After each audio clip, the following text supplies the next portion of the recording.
Vous êtes bien sûr dans Sport Magazine. Dans ce numéro, nous parlons du sacre de l'Atalanta en Ligue Europa. Nous évoquons également la liste des éperviers du Togo face au Soudan et à la RDC le mois prochain dans le compte des éliminatoires de la Coupe du Monde 2026. Nous évoquons ces deux sujets avec mes invités sur ce plateau. Il y a Fidias Alandé, journaliste à Togo Post. Un plaisir de t'avoir.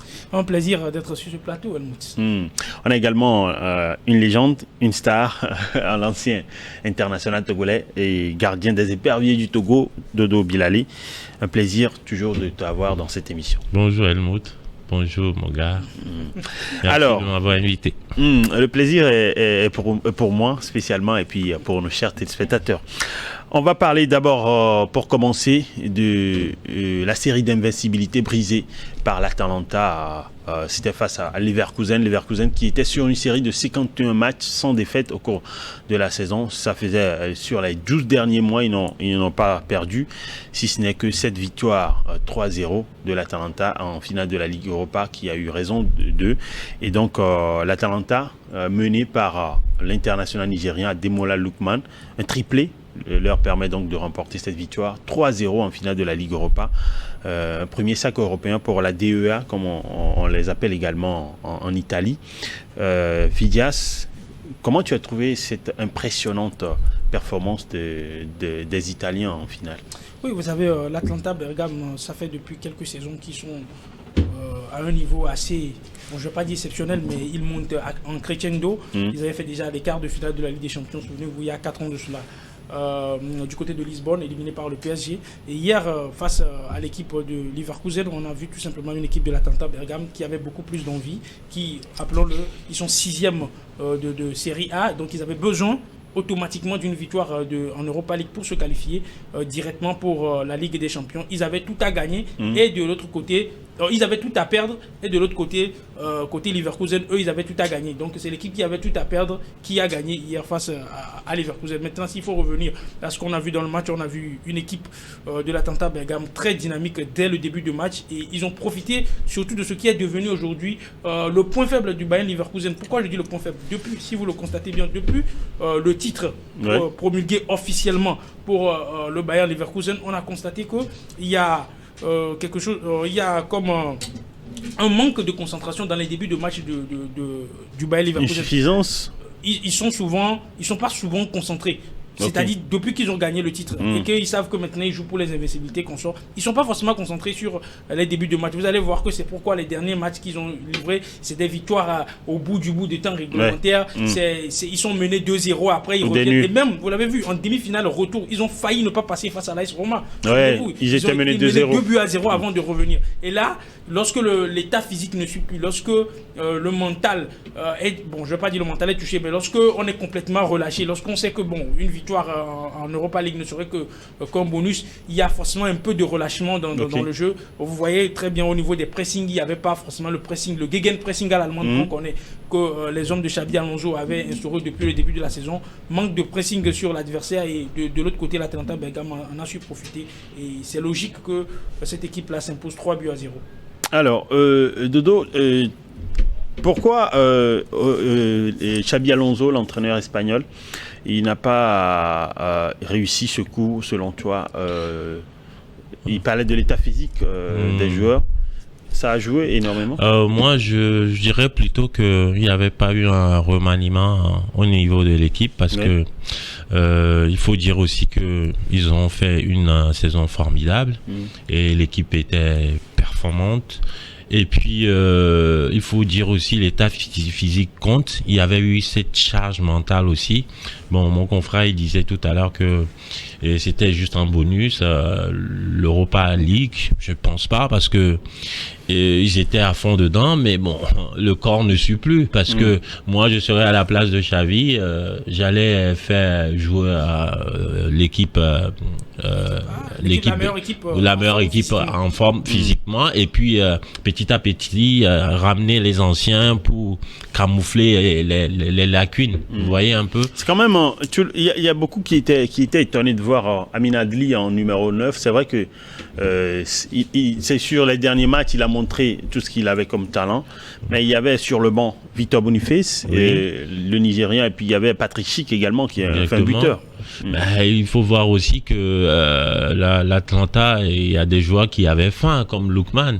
Et tout ça, là aussi, il faut jouer sur ça. Un joueur qui est sur le banc et qui joue pas, bon, je parle des joueurs de Leverkusen, et on te fait jouer à la finale de la Ligue Europa. Il faut voir aussi, c'est dans ces cas concrets que Mourinho, il était fort, tu vois. Il te fait jouer à des matchs comme ça, où des matchs clés où tu t'y attendais pas, alors que tu étais un réserviste joker même. Donc, tu fais un match pour te soufflant, mais ils arrivaient un peu trop les yeux plus gros que le ventre, je dirais. Donc, c'est ça qui a fait aussi que ça n'a pas marché.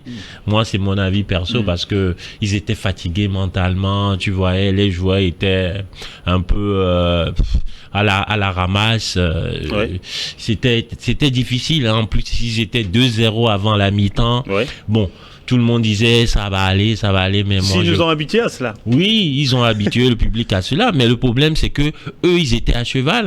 L'Atlanta Bergame, ils étaient à cheval, ils lâchaient pas le morceau. Donc, il faut voir aussi tout ça. Moi, je pense que déjà à 2-0, moi j'ai vu le match, j'ai dit c'est plié. Ah bon? Alors, un mot pour Ademola Lookman. Moi, je pense que c'est peut-être le futur ballon d'or africain. Ok, c'est-à-dire 2024. 2024. C'est un joueur, je dirais, presque complet. Et il va vite, il tente les choses, et puis voilà. Moi j'aime bien ce joueur. Moi je l'ai découvert à la Coupe d'Afrique. Donc je savais avec le Nigeria. Avec le Nigeria, il était percutant, il était chaud, bouillant. Bon, voilà quoi. Mais plus comment il s'appelle, leur numéro 9 là, son nom non. Oshimen. Donc c'est des joueurs agités, des joueurs comme ça là. Bon, c'est difficile à camoufler. Effectivement. Donc très difficile à manier par la défense. Alors Lookman, c'est quand même l'homme à tout faire. Hein.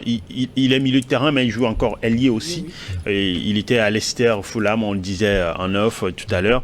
Et ça fait quoi? Je pense 3 saisons qu'il est l'homme à tout faire à l'Atalanta, avec leur entraîneur. C'est un joueur polyvalent. Oui, polyvalent. Jean-Pierrot Gasperini. Moi, je ne dirais pas. C'est l'homme à tout faire sur le plan offensif. C'est le numéro 1 en fait de l'équipe, à mon avis. Hein. Oui, quand on dit Atalanta Bergame, on pense directement Ademola Lookman. Oui, mais il faut dire également vas-y. Il faut dire également que Ademola Lookman, c'est ce joueur-là qui a un talent inné.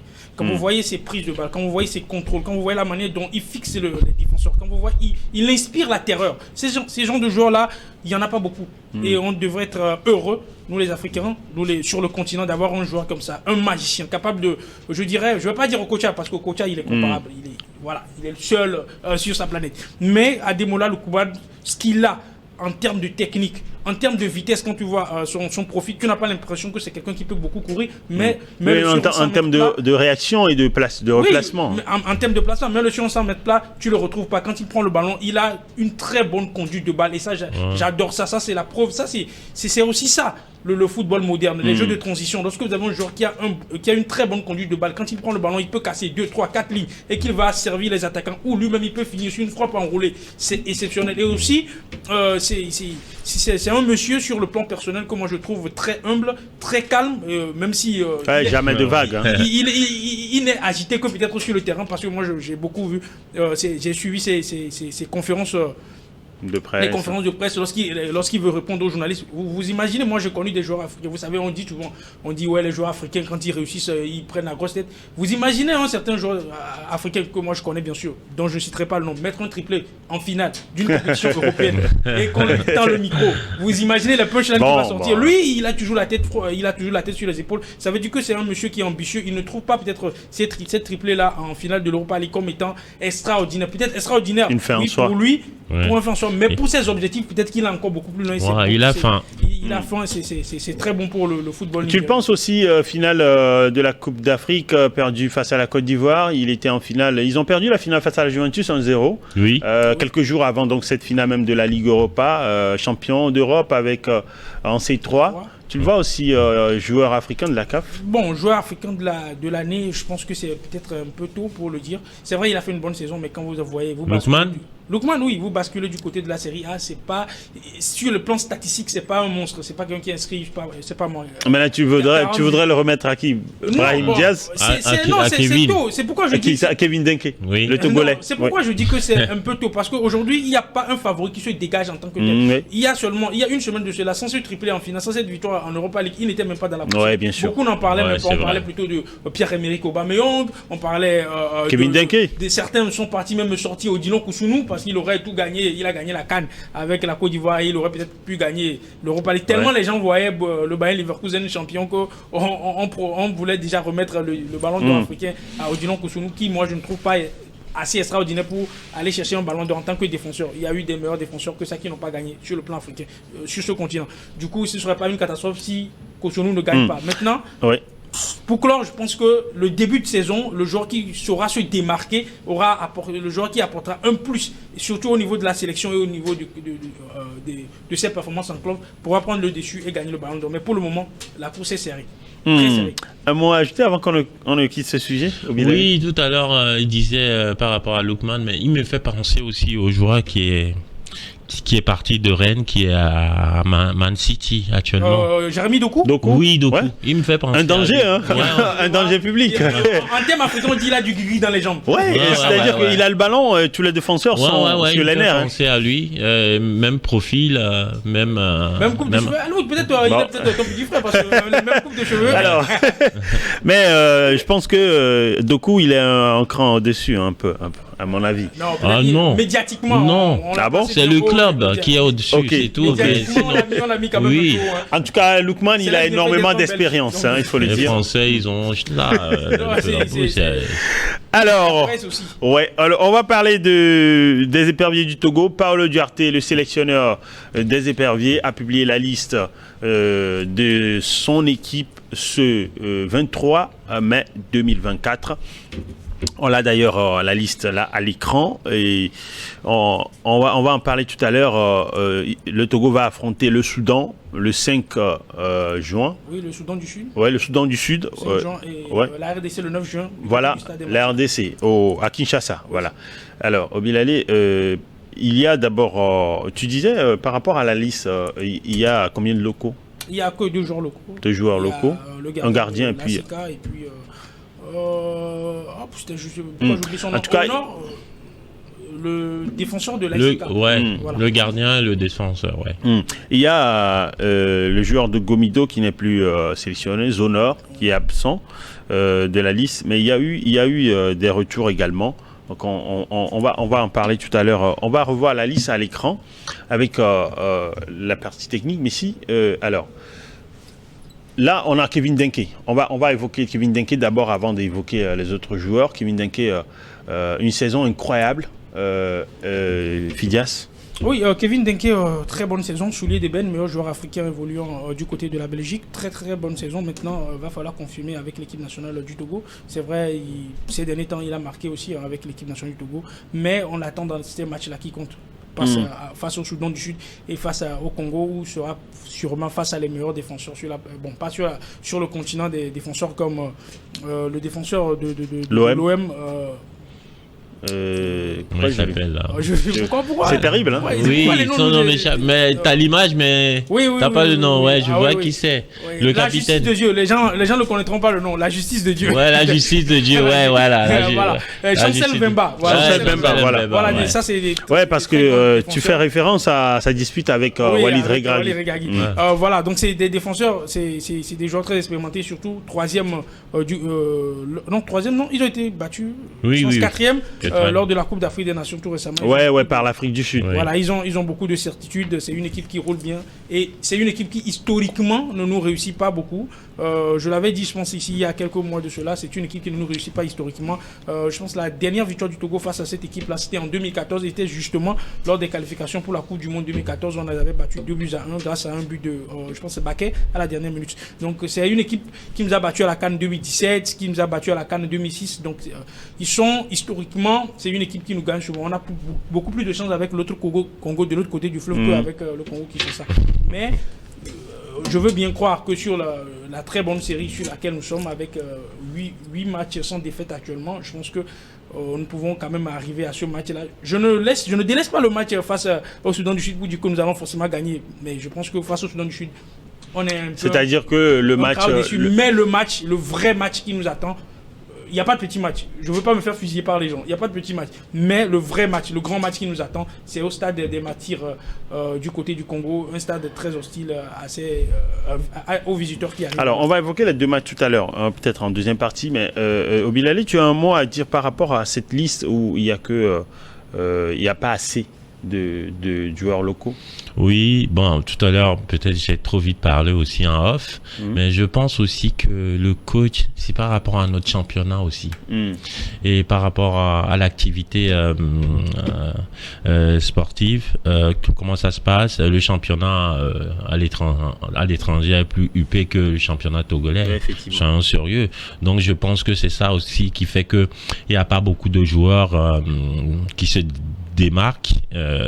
Des gens, ils font un championnat. Moi, j'ai été plusieurs fois voir 2-3 passes, aller au pont balance. Il n'y a pas de construction de jeu.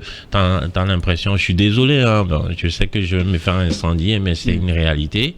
On a l'impression de jeu, comment dirais-je. Est-ce que ce n'est pas pour ça qu'on a plus l'impression qu'on n'a pas beaucoup de joueurs au milieu de terrain et puis également en attaque, parce que c'est eux qui viennent du championnat. On a plus l'impression qu'on prend toujours des défenseurs et puis un gardien.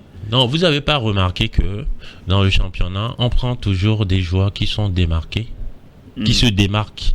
C'est-à-dire que tous les joueurs togolais, ils jouent, ils sont bons.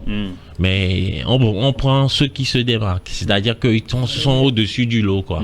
Et tu dis que, mais lui, qu'est-ce qu'il fait ici? Il faut qu'il parte, quoi. Oui, c'est ça aussi. Donc, après le championnat, c'est pas très, je dirais pas médiatisé parce qu'on avoue maintenant, ça se passe bien.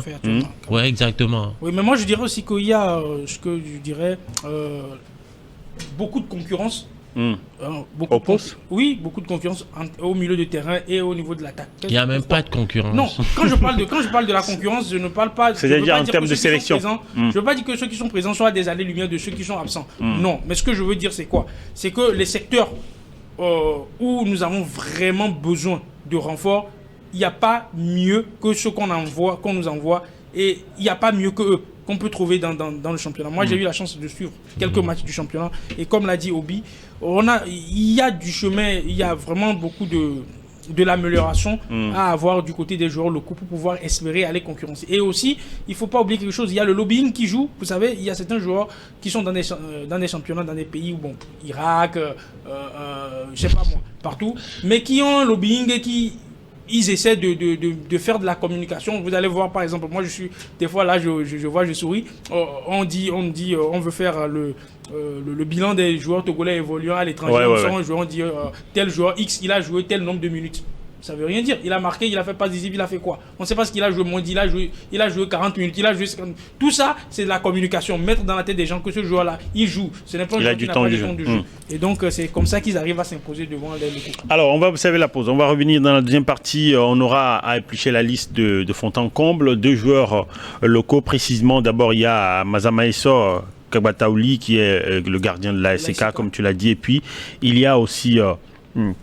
le défenseur, alors il y a Benjamin Rolete qui est de l'ASK également au Togo. Donc 2 joueurs locaux de cette longue liste. On va l'évoquer tout à l'heure et parler également des 2 matchs. C'est des matchs cruciaux. Le match du Soudan du Sud ici à Lomé et puis le match face à la République démocratique du Congo au stade des Martyrs le 9 juin prochain. On va évoquer tout cela dans une dizaine de minutes juste après le journal.